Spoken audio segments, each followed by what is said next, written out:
Welcome back. Ever feel like you're chasing a finish line that just keeps moving? Ugh, tell me about it. Well, today's deep dive is all about cracking the code of goal setting and motivation. Ooh, I like that. Cracking the We're code. sifting through your stack of sources from Indeed and BBC Science Focus to tips from Naked Nutrition and Coursera. Sounds like a good mix. Even a peek into the world of high achievers from a blog on innovation, just to see how the other half lives, all to help you get unstuck and actually achieve what you set out to do.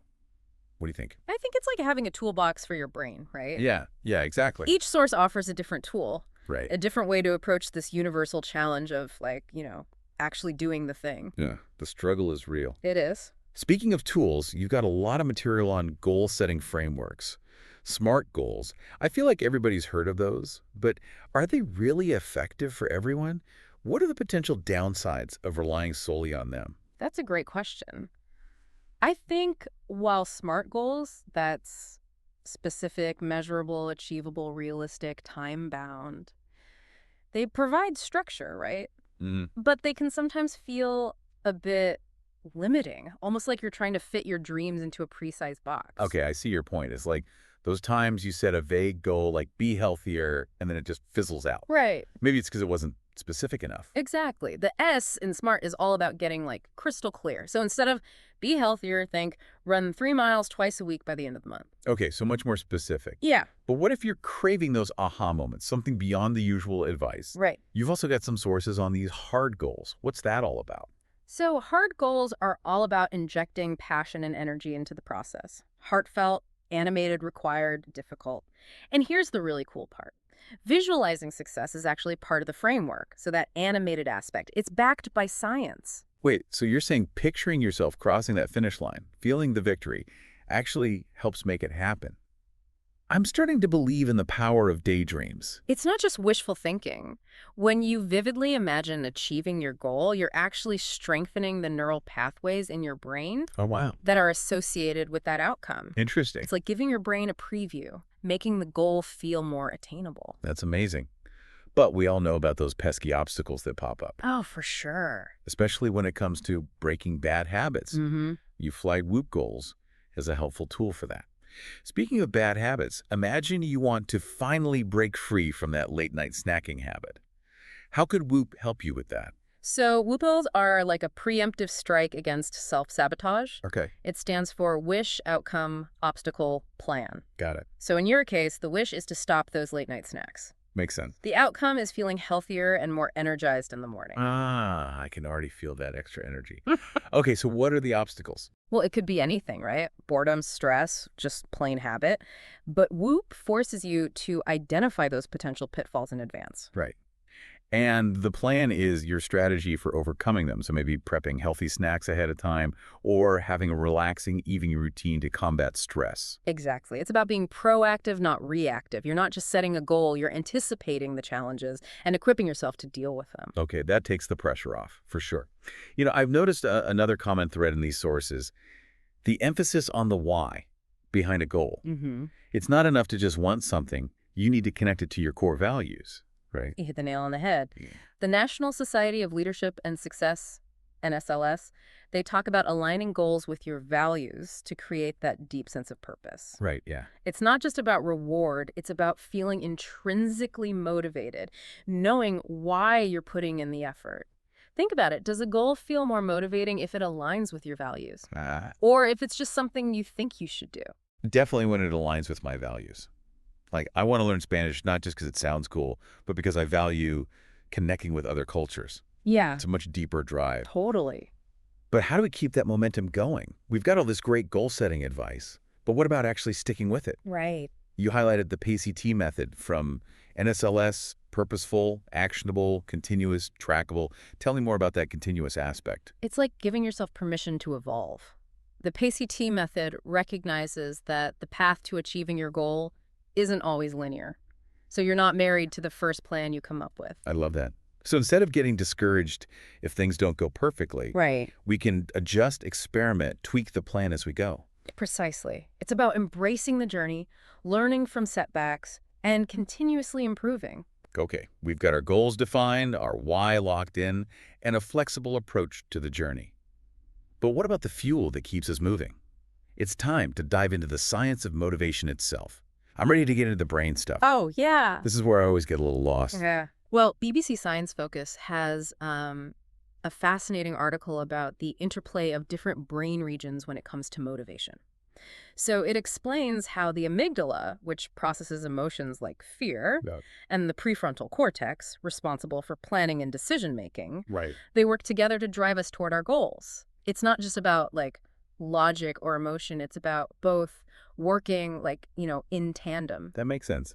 Sometimes I'm super motivated by the fear of missing a deadline, and other times it's about carefully planning each step and feeling that sense of accomplishment as I progress. Right. Like both sides of my brain. And then there's dopamine, Ah, the neurotransmitter, often called the reward chemical. right. But it's not just about enjoying something. It's about, like, craving it, seeking it out. And that explains why social media can be so addictive, right? Yeah. You've got that constant stream of notifications and likes Oh, yeah. that triggers those dopamine hits, keeps us coming back for more, which it makes you wonder, like, if our environment is actually shaping our desires. It's a bit scary to think about, isn't it? Like that our environment can actually influence what we want. Yeah. So how do we harness this knowledge to actually become more motivated Right. instead of just being puppets to our surroundings? Well, I think that leads us to the distinction between intrinsic and extrinsic motivation. Coursera uses the example of putting a goal on the calendar.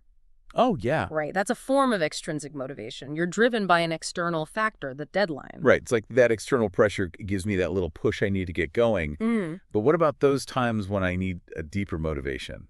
So intrinsic motivation comes from within, right? It's Yeah. about finding joy and purpose in the activity itself. Okay. So think about a goal you've set.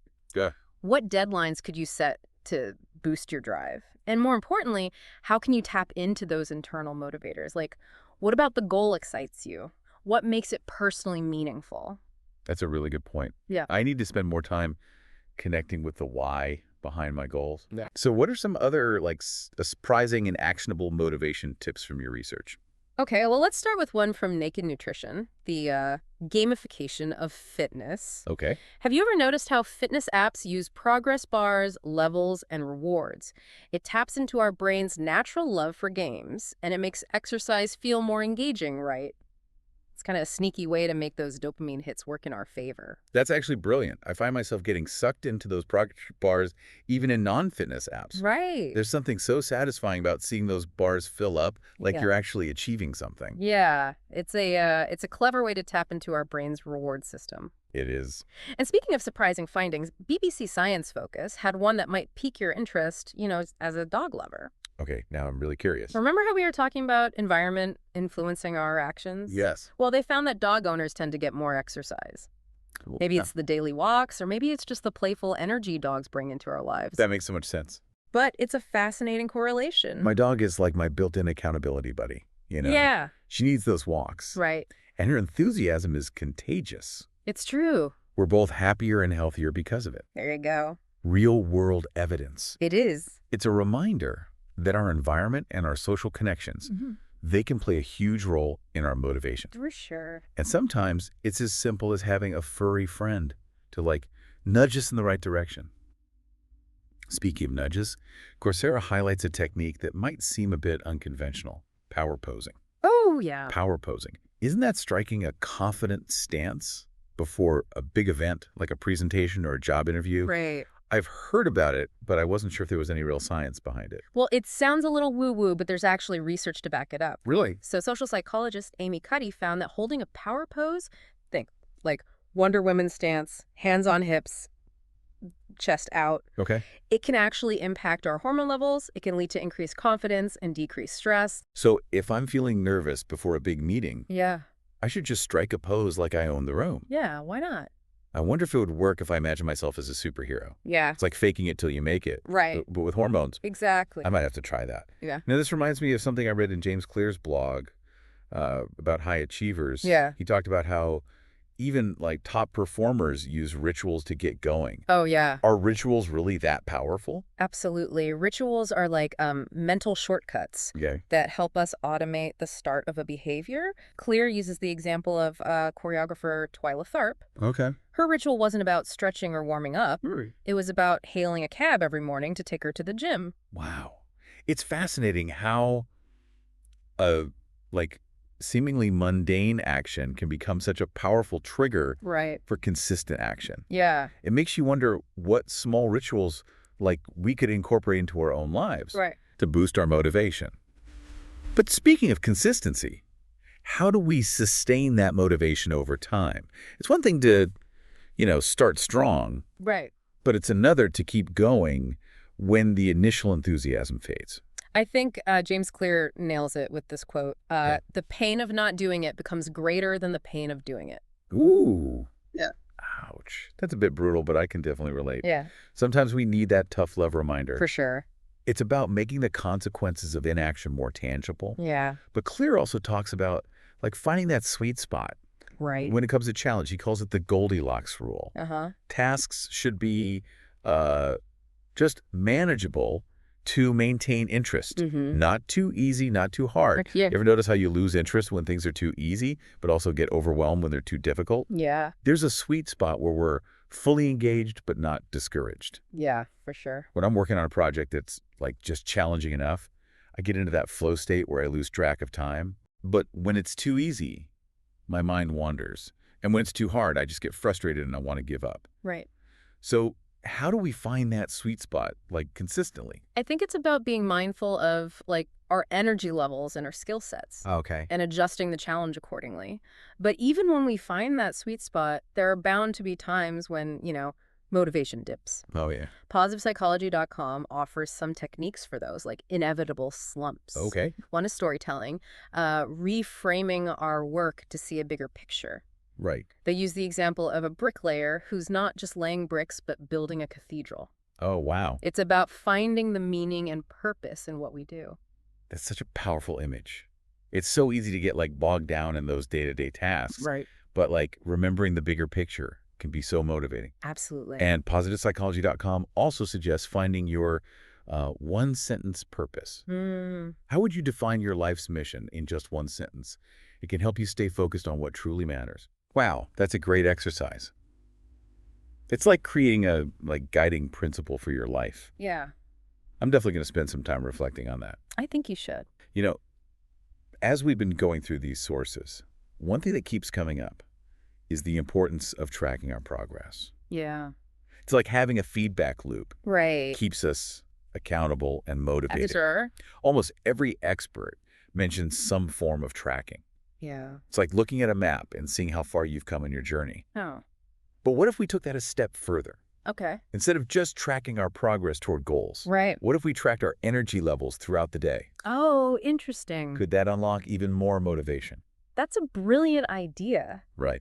We could identify patterns in our energy levels, figure out when we're most productive, and schedule our most demanding tasks for those peak times. Exactly. We could also pinpoint what drains our energy and make adjustments to our routines. It's like becoming a scientist of our own energy. Ex- It's amazing how all these sources, from the science of motivation to practical tips and high achiever habits, all connect back to this idea of self-awareness and like taking control of our energy. Yeah. This has been a truly eye-opening deep dive. I'm feeling inspired to set some new goals, experiment with these techniques, Yeah. maybe even start tracking my energy levels. I love it. Thank you so much for guiding us through all this information. Of course, it was my pleasure. And to our listener, thanks for joining us on this journey into the world of goal setting and motivation. Yes, thank you. We hope you've discovered some valuable tools and strategies to help you achieve your dreams. Absolutely. Until next time, Yeah. keep those goals soaring.